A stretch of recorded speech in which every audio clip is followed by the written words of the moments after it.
দর্শক, কোরবানির ঈদ উপলক্ষে এবার 9টি সিনেমা আসলে দেশের প্রেক্ষাগৃহগুলোতে মুক্তি পেয়েছে।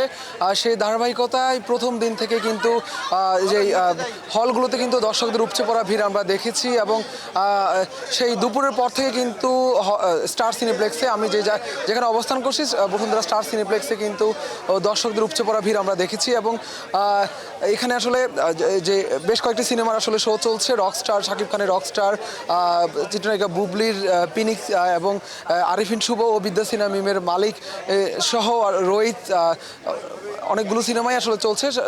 সেহেতু আসলে সেই দুপুরের পর থেকে কিন্তু প্রত্যেকটি শোয়ে হাউসফুল যাচ্ছে, সেই বিষয়টি কিন্তু আমরা দেখেছি। কিছুক্ষণ আগে বেশ কয়েকটি শো শেষ হয়েছে। সেই শোগুলো যখন শেষ হয়েছে তখন যারা এখানে সিনেমা দেখে বেরিয়েছে তাদের সাথে কথা বলেছি। তারা যেমনটা আমাদেরকে বলেছেন যে বাংলা সিনেমার যে পরিবর্তনের ধারা সেটি কিন্তু তারা দেখছেন, সেই ধারা এখনও অব্যাহত। তো আমি একটু কথা বলার চেষ্টা করবো। এখানে আসলে রোহিত সিনেমা দেখে বের হয়েছে অনেক দর্শক, তাদের সাথে একটু কথা বলার চেষ্টা করবো। আপু, একটু আপনার সাথে একটু কথা বলি। এই যে কিছুক্ষণ আগে বলছিলেন যে রোহিত সিনেমা নিয়ে কথা বলছিলেন, এই যে বাংলা সিনেমার যে পরিবর্তনের ধারাটা সেটা কিন্তু অব্যাহত রয়েছে। আজকে রোহিত দেখে আপনার কাছে কেমন লেগেছে, কি বলবেন? তোরে বাইরে চকোলেটে ডুবিয়ে ভীষণ মজা, গোলমাল চকোলেট, জাদু মাখা স্বাদ। রোহিত আমি যতটা এক্সপেক্ট করছিলাম তার থেকে অনেক ভালো লেগেছে। স্পেশালি বলবো ভিজুয়ালগুলো, সিনেমাটোগ্রাফিটা অনেক অনেক ভালো ছিল। আর টুসির পারফরমেন্স আমি আসলেও এক্সপেক্ট করি নাই যে এতটা মানে অসাধারণ লেভেলের হবে। সো আশা করবো যে দর্শকরা দেখবেন। খুবই খুবই খুবই নতুন একটা অরিজিনাল একটা স্টোরি। হ্যাঁ, একই সাথে এই যে দর্শকদের যে উপচে পড়া ভিড় আপনি দেখছেন যে আপনার পেছনে এবং আশপাশে দর্শকে পরিপূর্ণ, এই যে বিষয়টা আসলে কেমন লাগে যে বাংলা সিনেমার যে পরিবর্তনের ধারাটা?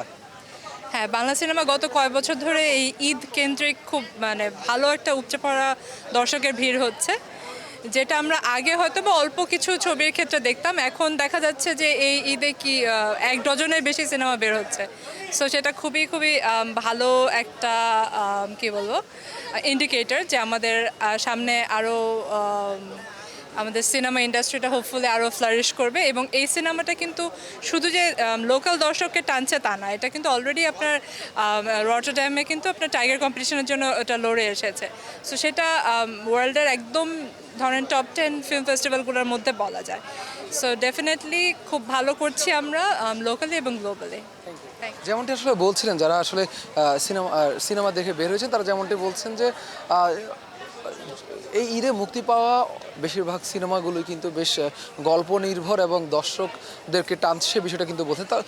তবে যেহেতু আজকে প্রথম দিন ওর দর্শকরা বের হয়ে তাদের আসলে মিশ্র প্রতিক্রিয়া আমরা দেখেছি। এর পাশাপাশি আসলে যত সময় গড়াবে ততই আসলে বোঝা যাবে যে কোন সিনেমা আসলে এগিয়ে থাকবে এবং কোন সিনেমার গল্পটা ভালো হবে, সেই বিষয়টা কিন্তু সময়ের সাথে সাথে বলা যাবে, সেই বিষয়টা কিন্তু আমরা দেখেছি। এর পাশাপাশি আমরা কিছুক্ষণ আগে আসলে এখানে এই বসুন্ধরা স্টার সিনেপ্লেক্সে এসেছিলেন রকস্টার সিনেমার অভিনেত্রী, প্রধান যে নায়িকার ভূমিকায় ছিলেন সাবিলা নূর এসেছিলেন। তিনি যেমনটি বলছিলেন যে তার এই যে আজকের প্রথম দিনের শোয়ে তিনি দর্শকদের যে ফিডব্যাক সেটি তিনি দাঁড়িয়ে দেখেছেন এবং তিনি বলছিলেন যে তিনি তার প্রত্যাশা রাখেন যে এই সিনেমাটিও অন্যান্য সিনেমাগুলোর মতোই ভালো করবে, সেই বিষয়টা কিন্তু তিনি বলছিলেন।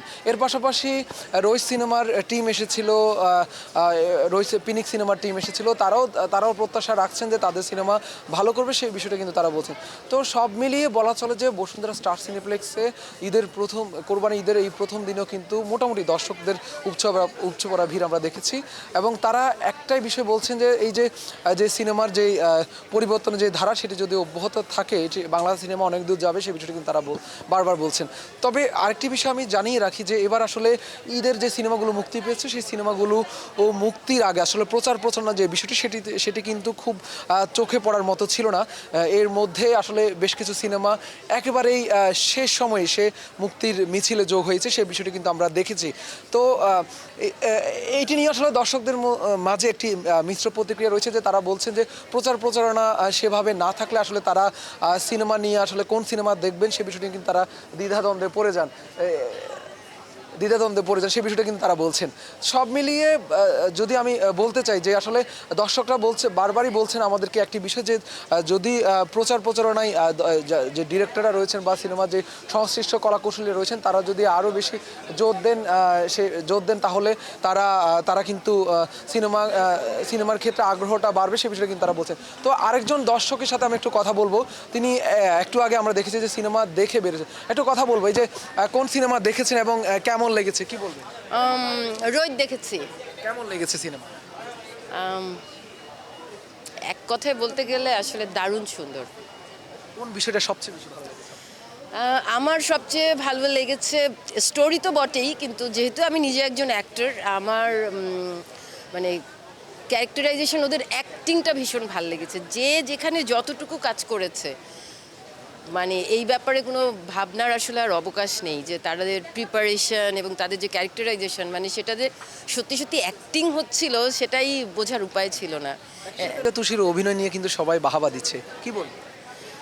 Nazifa Tushi brilliant, she is brilliant. মানে আমার ওটাই বারবার দেখছিলাম যে প্রিপারেশন এবং যেভাবে আসলে ও প্রথম থেকে শেষ পর্যন্ত যেমন করে আসলে ক্যারেক্টারটা ধরে রেখেছে, দারুণ। আর সাথে তো আমাদের মোস্তাফিজ নূর ইমরানও ভীষণ ভালো করেছে। আর এই সময়ের যারা আসলে নতুনরা কাজ করছে ছেলেমেয়েরা, তো ইমরানের অ্যাক্টিং আমার সবসময়ই ভালো লাগে, কারণ ও এত ডিটেইল অ্যাক্টর। ও কিন্তু খুব কম কাজ করে, কিন্তু ও ভীষণ ডিটেইল অ্যাক্টর। এখনো দেখেনি রোহিত সিনেমা, তাদেরকে বলবো যে একদমই দেরি করবেন না, নতুন নতুন রোহিত উঠতেই আপনারা চলে আসুন। না দেখলে সত্যি পরে মনে হবে যে দারুণ ভীষণ রকম একটা সিনেমা দেখা হলো না। যেমনটি আসলে বলছিলেন যে এখানে আসলে শুধুমাত্র যে সাধারণ দর্শক নয়, এখানে যেই সিনেমার সংশ্লিষ্ট যারা সিনেমায় অভিনয় করেছেন অভিনেতা অভিনেত্রীরা কিন্তু এখানে এসেছেন। তারা তাদের যেই সিনেমার ফিডব্যাক সেটা অডিয়েন্স থেকে নিচ্ছেন। এর পাশাপাশি তাদের যে সহকর্মীরা রয়েছেন তারাও কিন্তু সিনেমা দেখতে এসেছেন, তারাও তাদের যে অভিমত সেটা দিচ্ছিলেন। একটু আগে আমরা কথা বলছিলাম, তিনিও কিন্তু অভিনেত্রী এবং সেই জায়গা থেকে তিনি বলছিলেন যে এই যে বাংলা সিনেমার যে পরিবর্তন ধারাটা, তিনি রোহিত সিনেমা দেখে বেরিয়েছেন। তিনি বেশ প্রশংসা করছেন রোহিত সিনেমায় যারা অভিনয় করছেন তাদের বেশ প্রশংসা করছেন। তো সব মিলিয়ে যদি আমি বলতে চাই যে আসলে এই যে কোরবানির ঈদেও কিন্তু 9টি সিনেমা মুক্তি পেয়েছে। এই অন্যান্য 9টি সিনেমা মুক্তি পেয়েছে। 9টি সিনেমা নিয়ে কিন্তু দর্শকদের যে আগ্রহ সেটি আমরা কিন্তু প্রথম দিন থেকে দেখছি। তো সময় যত গড়াবে ততই আসলে বোঝা যাবে কোন সিনেমা আসলে তার গল্প এবং তার কাজ নিয়ে আসলে এগিয়ে থাকবে। সেই বিষয়টি কিন্তু সময় যত যাবে ততই আসলে সেটা বুঝতে সহজ হবে এবং পাশাপাশি সাধারণ যে দর্শকরা রয়েছেন তাদের অভিমতের উপরেই কিন্তু তাদের ফিডব্যাকের উপরে বোঝা যাবে যে কোন সিনেমা এগিয়ে আছে।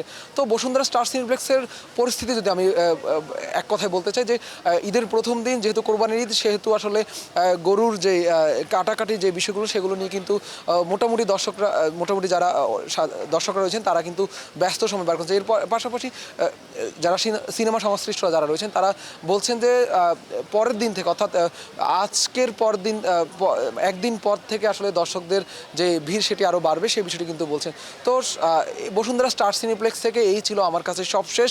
পরবর্তীতে আরও নতুন কোনো তথ্য থাকলে আপনাদেরকে জানানোর চেষ্টা করব।